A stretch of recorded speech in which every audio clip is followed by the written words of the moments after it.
চিন্তা করলাম কটা ভাত খাবো, অমনি কিটা এসে বেল মারা শুরু করে দিতেছে। ভাই আসসালামু আলাইকুম। ওয়ালাইকুম সালাম। এটা কি রিয়াদ স্যারের অফিস? হ্যাঁ, এটা রিয়াদ স্যারের অফিস। আপনার পরিচয়?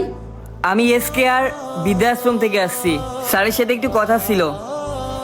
ও দাঁড়ান, আমি কথা বলে আসতেছি। আচ্ছা ঠিক আছে।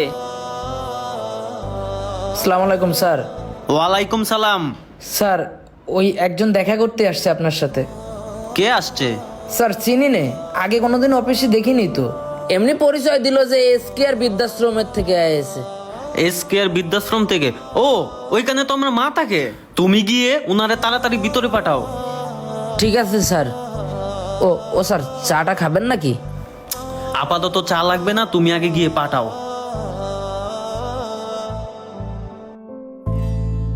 আসেন।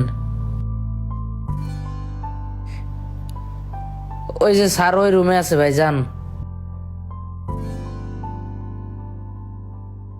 স্যার আসসালামু আলাইকুম। ওয়ালাইকুম সালাম। স্যার SKR বৃদ্ধাশ্রম থেকে পাঠাইছে। ও আচ্ছা, এইখানে বসো। তো কি অবস্থা বলো?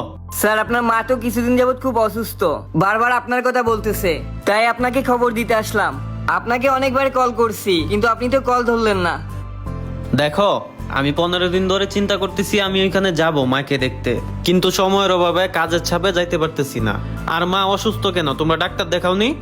ডাক্তার তো দেখাচ্ছি, কিন্তু ডাক্তার যে ওষুধগুলা দেয় আপনার মা ঠিক মতো খায় না, আর যখন খায় তখন উলট পালট করে ফেলায়। তোর আব্বা ভ্যান চালাতে যাই অ্যাক্সিডেন্ট করিল, পরে বিছনায় পড়ে রয়েছে এখন। হ্যাঁ ও পরে তোর মা যায় রিকোয়েস্ট করিল, আমা করিল আমাকে স্যারের কাছে, পরে তো চাকরি দিছে। হ্যাঁ রিয়াজ স্যারের কাছে করেছে, তাই আমার চাকরি দিয়েছে। বেতন ধরেছে কত তোর? বেতন দেই 5-6 হাজার দেই। 5-6 হাজার দেই? হ্যাঁ। লেখাপড়া করতেছিস নাকি অফ করে দিছিস একবারে? না, পাশাপাশি লেখাপড়াও করতেছি। লেখাপড়াটা করিস, কাজ কাম করে লেখাপড়া করতেছিস না একটু মন দিয়ে পড়িস? তোর তো দেখি খালি মোবাইল টিপতি। স্যার ডাক্তার দেখাইছি, ডাক্তার অনেকগুলো টেস্ট দিছে, অনেক টাকা পয়সার ব্যাপার স্যার, আপনি যে যদি দেখতেন অনেক ভালো হতো।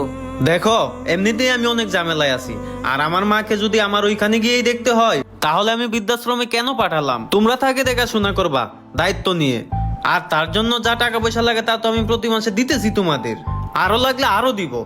এখন তোমরা গিয়ে মারে ডাক্তার দেখাও, টেস্ট করাও, আর কত টাকা লাগে আমারে জানাও, আমি পাঠিয়ে দিব, ঠিক আছে?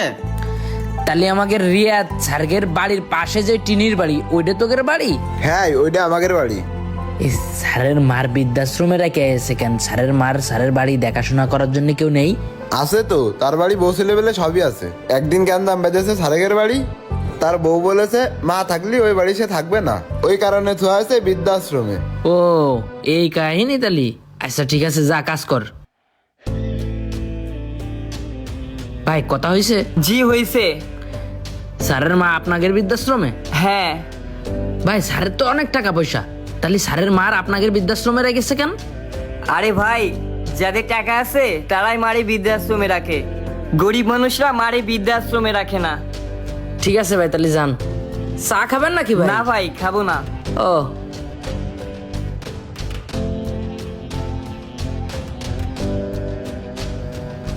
স্যার, চাটা খাবেন নাকি? না না, এখন কিছু খাবো না। ও নাস্তা পানি দেবো? না না, কি বলবি বল। স্যার ওই আমি আজকে 7টা পর্যন্ত ডিউটি করতে পারতেছি না, এখন তো 4টে বেজে গেছে, আমার একটু ছুটি লাগবে, মারে নিয়ে ডাক্তারের কাছে যাব। একটু পরে আমার মিটিং এর গেস্ট আসবে, তাদের জন্য তোর নাস্তা আনতে হবে। এখন যদি তুই চলে যাস তাহলে হবে বল? স্যার সোহাগরে বলে দিছি, ও নাস্তা পানি দেবে না গুছায়ে। সোহাগ ছোট মানুষ, ও এত সামলাতে পারবে না, তুই থাক। স্যার আমি বাড়ি থেকে আসার সময় মারে বলে আসিলাম যে সকাল সকাল বাড়ি যেয়ে মারে নিয়ে একটু ডাক্তারের কাছে যাব। মার মাজায় জ্বালা করে, পায়ে ব্যথা করে, এগুলোর একটু চেক আপ করাতে হবে ডাক্তারের কাছ থেকে, তাই যেতে হবে। তুই একটা প্রতিষ্ঠানে চাকরি করিস, তোরই কেন যাওয়া লাগবে? বাড়িতে আর কেউ নাই নিয়ে যাওয়ার মতো? স্যার 1 মাস আগে নাইনির মেয়ে বিয়ে করেছি, ও নাইনি পড়তো, ও ছোট মেয়ে, ও রাস্তা তো নিজে নিজে পার হতে পারে না, ও দিয়ে কি ডাক্তার দেখানো যাবে? ওই আমিই যাই। আমার মা বৃদ্ধাশ্রমে অসুস্থ, ডাক্তার অনেকগুলা রিপোর্ট দিছে টেস্ট করাইতে, আমি তো যাইতে পারতেছি না। কেন যাইতে পারতেছি না? আমার অনেক দায়িত্ব আছে, কাজ আছে, আর আমার এখন তোরে ছুটি দিতে হইব। ছুটি না দিয়ে করবেন কি স্যার?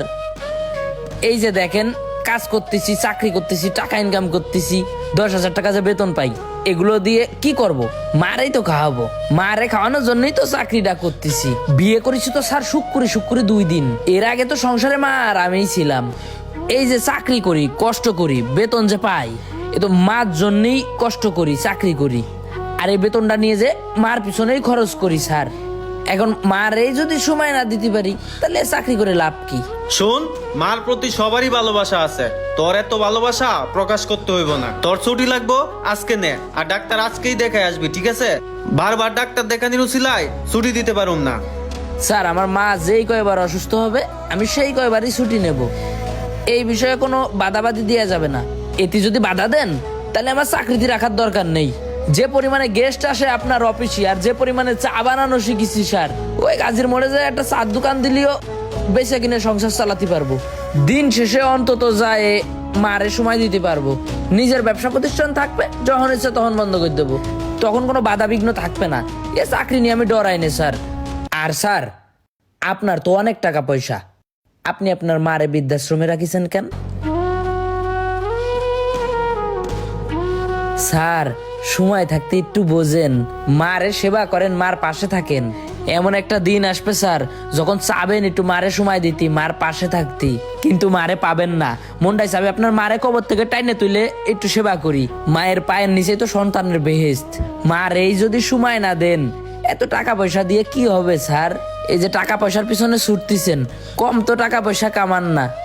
আমি এই যে ছোটখাটো পিয়ন সহকারে আপনার এই কোম্পানিতে 46 জন স্টাফ আছে। এই যে 46 জনের বেতন দেন, বড় কোম্পানিটা চালান, সব ঠিক আছে স্যার, কিন্তু আপনি তো মারে সময় দিতে পারেন না।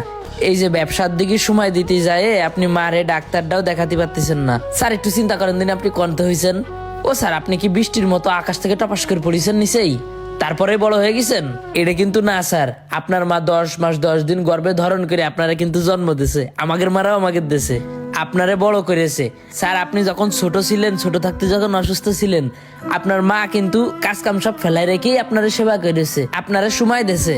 আর আপনি এখন বড় হয়ে সময় পাচ্ছেন না। স্যার গোপন সংবাদে জানতে পারিছি যে আপনার বোর সাথে আপনার মার নাকি কোন ঝগড়া হয়েছিল, এই জন্য আপনার মারে আপনি বৃদ্ধাশ্রমে রেখে আইছেন। স্যার এই দেখেন, বিয়ে 100 কান করবো আর 100 কান বউ তালাক দিয়ে খেদাই দেবো বাড়ির থেকে, তাও কোনোদিন মারে বৃদ্ধাশ্রমে তো আসবো না। বউরে ভালো রাখার জন্য, আমরা গরিব মানুষ, মারে ভালোবাসতে জানি স্যার। আসসালামু আলাইকুম।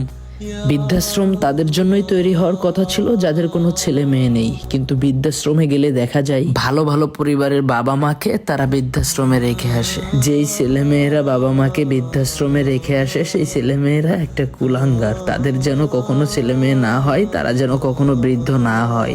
বাবা মায়ের প্রতি মর্যাদা রেখেছেন দুনিয়াতে আল্লাহ তাআলা সর্বশ্রেষ্ঠ স্তরে। তারপরও যারা বাবা মাকে মূল্য না দেয়, নিজে সুস্থ থাকা অবস্থায়ও বাবা মার ভরণ পোষণ যোগাতে না পারে, তারা এই সমাজের কুলাঙ্গার।